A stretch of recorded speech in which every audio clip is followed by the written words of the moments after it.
Hello and welcome everyone, and thank you for subscribing to my channel Power and Redemption.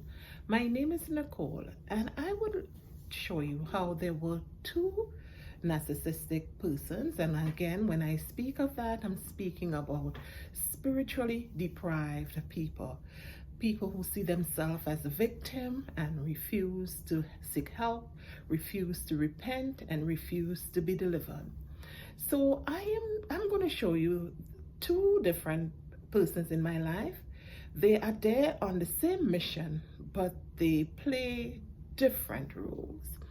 So as I mentioned early on, there was this young man in my life, and I bring him again here because at the end of my stories, you would see the role that he played. So he was in my life, and we start living together and all of that. I start having permanent employment. I was thriving and doing well.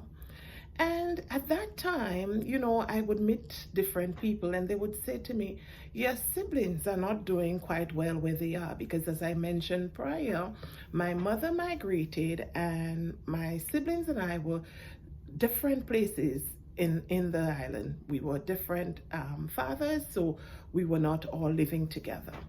And at that time, I took it upon myself to take them and have them live with me and that significant other. So I was actually, although very young, just working, and so I was the mother figure in their life, having to care and take them to school and all of that. However, I quickly noticed, like my significant other, his role was to get acceptance and some sort of, a hold on them. So he had a tone for me and a different tone for them. So they always, look up to him. And again, the type of work that he did, like at the time, and still is doing. So they always look up and gravitated to him. I may be stricter because again, I'm broken and I'm now very young, being a parent to them. So the training, most of the training that I had in terms of discipline, that's what I sort of pass on to them. But his role was to get them to like and accepting. So he was rather very lenient. Some things he could have, done, but he would, he tried to get acceptance. And I noticed that for a while. And however, there are times when, he would disappear from my life. For whatever reason, he would just disappear. The relationship just goes a standstill. He moves out and he's on his own. However, when things are stepping up for me or I meet new people, he reappears. And then I would say to him, but your name will be calling with X and Y and Y. And his excuse would be as a gaslighting from, oh, you wasn't with me at that time. You left me at that time. So you shouldn't be talking about that. But I'm saying, it was due to your fault and something that you did that you left. And he's like, that's what you say. No, you left me and you thought the grass was greener on the other side, but you quickly, and that happened for quite a while. And I can tell you, the relationship was more or less very toxic too. It was very toxic because there are times we would have like physical altercation and all of that. I'm not in my siblings present, but things of this nature happen. Also, you'll have like verbal abuse and calling each other out of their names, and at that time too, I had no boundaries. So of course there were no boundaries set. I didn't have any expectations of what a healthy relationship or what a godly relationship should reflect. And again, the upbringing I had from my faulty foundation, this is what I saw and learned to accept and appreciate in other relationships, including my mother relationship. So of course you felt, oh, well, probably that's the standard and that's the relationship. And you ought to know too that when you are with people who have a very vile spirits, you tend to lie and you tend to be very pretensive. And I could say now that I was like that because you would give people out there an image that all is well and you are having the best of relationship. But in fact, it is very turbulent and it's very unhealthy. And his pattern of living and reappearing and coming back and going, it happened for like 4 or 5 times, and sometimes I'm like, you know what, this is the end of it. But he would come back, and he's very charismatic, and my siblings would love him. Oh, he's such a nice guy, he treats us so well.